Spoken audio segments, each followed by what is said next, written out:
장기 렌터카 이야기를 계속 해보겠습니다. 요 며칠째 장기 렌터카, 그 다음에 그 뭐죠? 리스 승계, 완납 승계 이쪽으로 계속 얘기를 하고 있습니다. 오늘은 또다시 렌트로 돌아왔습니다. 보증금과 선납금 없이 해주겠다는 광고가 참 많은 것 같습니다. 유튜브 열어보시면은요, 대부분이 무선납, 무보증금 이렇게 나와 있습니다.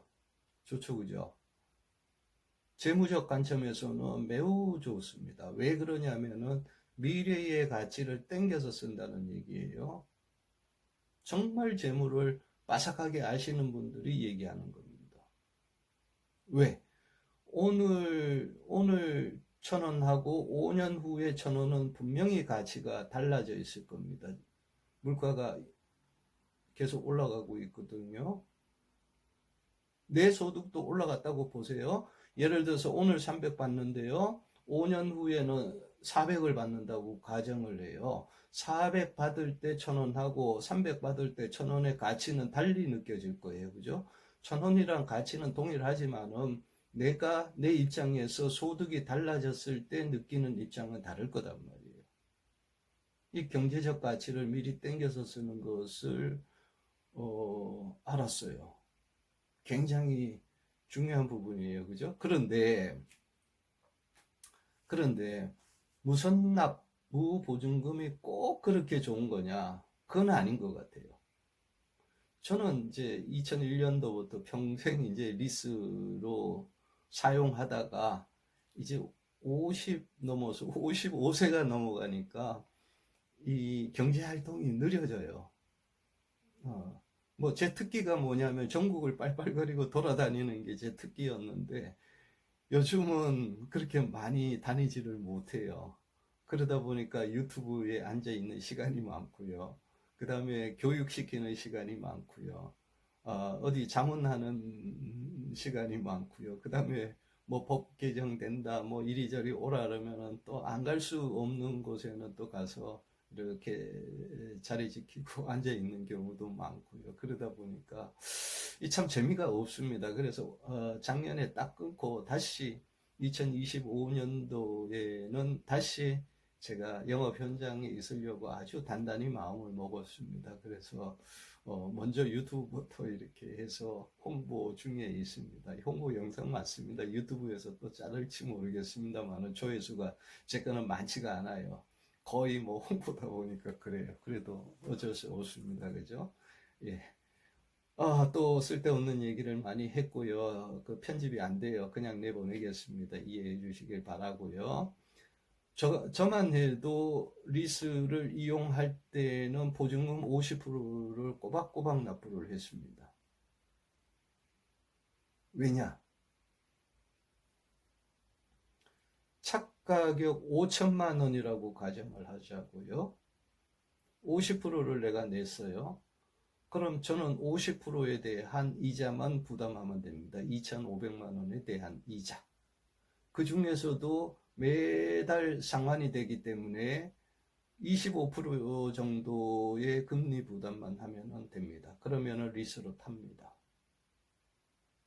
리스 회사 입장에서 보자고요. 나 같은 손님이 있으면 장사 못해 먹을 겁니다.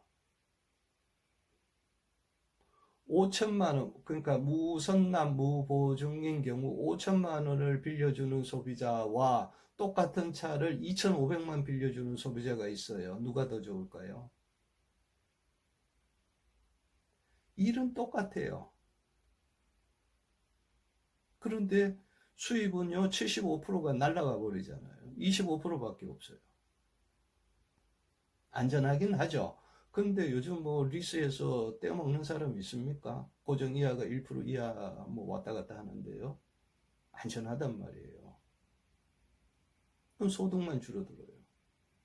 무선납 무보증 왜 안 해주고 싶겠어요? 리스 렌트 회사가요. 해주고 싶겠죠. 그런데도 이 욕심이 앞서면은요, 부실이 발생을 해요. 5천만 원짜리 차 무보증 무선납 해드렸는데 가서 파산을 하거나 뭐 떼어먹고 도망가거나 연체를 시키면은 이 비용이 더 많이 들어가거든요. 그거는 막아야 되잖아요. 그죠? 그래서 소득과 신용을 보고 안정적으로 거래하실 수 있는 분이면은 무보증 무선납을 해드립니다. 적극적으로 해드립니다.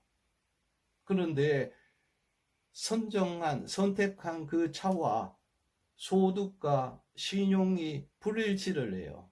이 경우에는 거절을 하죠. 다수의 이익을 위해서 그렇습니다. 왜냐하면 부실 한 건 나면은요, 예를 들어서 5천만 원짜리 부실 한 건 나잖아요. 5천만 원이 날라갑니다. 그죠? 그러면은 렌탈 회사에서 5천만 원을 벌려면은 몇 대를 팔아야 될까요?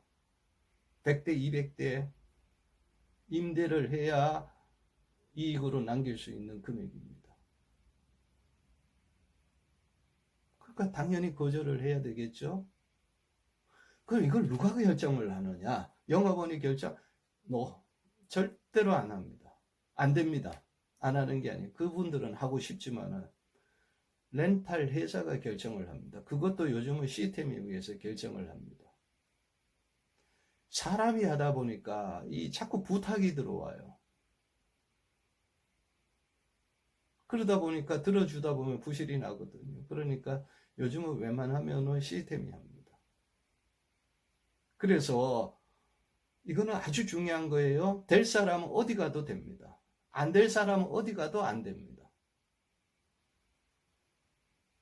그러니 심사 가지고 진땀을 빼지 마시기 바랍니다. 그냥 어느 렌트사에 얘기하셔가지고 개인정보 동의는 해야 됩니다. 하고 줘야 하면 바로 나옵니다. 안 돼요. 그러면은 이 생에는 차를 못 사는구나. 이 생애까지는 갈 필요가 없고 조금 더 기다려서 신용을 쌓아야 되겠구나. 아니면 소득을 높여야 되겠구나. 이렇게 생각하시면 돼요. 그거 억지로 조회를 하고 있단 말이에요. 또 영업원도 그렇게 해요. 어느 사는 되니까 해보겠습니다. 10개 다 돌아요. 그래도 부결이에요. 뭐 신용점수에 영향은 안 가지만 그래도 조회 기록은 쭉 나오거든요. 그러면 해주고 싶었는데도 안 해줘요. 왠지 아세요?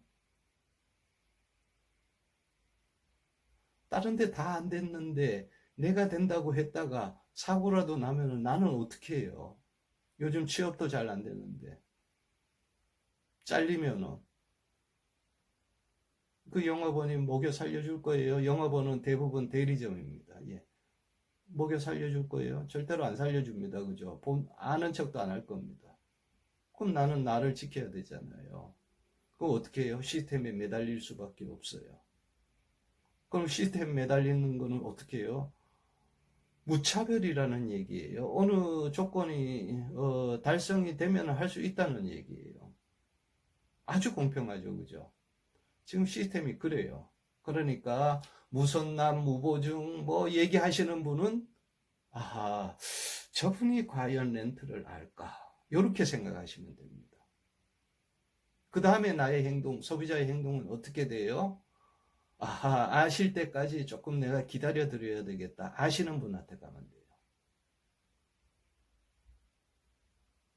합리적이잖아요. 그죠? 어라?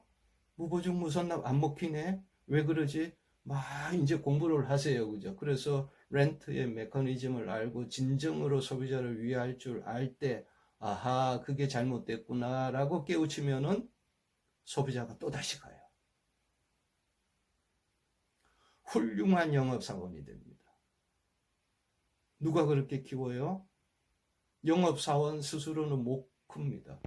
그럼 천상 우리 소비자가 키워줘야 되잖아요. 그죠? 어떻게 키워드려요?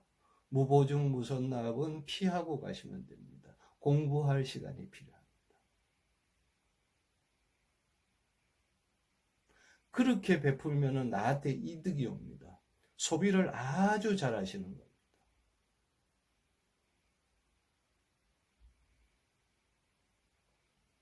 적정한 보증금이나 선납금은 좋고요.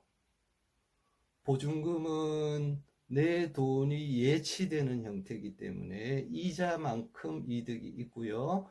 선납금은 렌탈료의 일부를 미리 납부를 해서 캐시플로, 현금 흐름을 맞추는 겁니다. 가능하면은 보증금으로 활용하시길 바라고요. 선납금으로 맞출 경우는 이런 경우가 있어요. 예산이 100만 원이에요. 그 원하는 차를 선택해 보니까 120만 원이에요. 20만 원의 갭이 생기네요. 그죠? 이 경우에는 예산에 맞춰야 되잖아요. 그러면은 20만 원에 해당하는 금액을 선납금으로, 그러니까 보증금에서 선납금을 돌리면은 100만 원대로 들어옵니다. 그죠? 그러면 렌탈료가 100만 원이 아니에요. 120만 원이에요. 착시 현상이 생겨 있어요. 근데 현금 흐름은 맞춰줘요. 목적은 달성하잖아요. 그죠? 안정적으로 예산은 가져갈 수가 있잖아요. 그럴 때 사용하는 겁니다. 일반 소비자라면 가능한 자금은 유휴 자금만 빼고요. 가능한 자금은 차에다가 집어넣는 게 좋습니다. 보증금으로 납입하는 게 좋습니다. 현명합니다. 다시 제 얘기를 하는데요. 저는 평생 리스를 사용했습니다. 리스를 사용했는데 평생 50% 보증금으로 사용했습니다. 리스사가 저를 미워해요. 돈 안 됐거든요. 리스의 장점만 다 누렸잖아요. 이러한 소비자가 현명한 겁니다. 여러분도 그쪽으로 한번 깊이 생각해 보시고요. 어렵게 번 돈 헛되이 날리지 마시기 바랍니다. 오늘은 렌트 얘기를 하는데 리스가 중간중간 끼어들었습니다. 이해하시고 봐주시면 좋겠습니다. 감사합니다.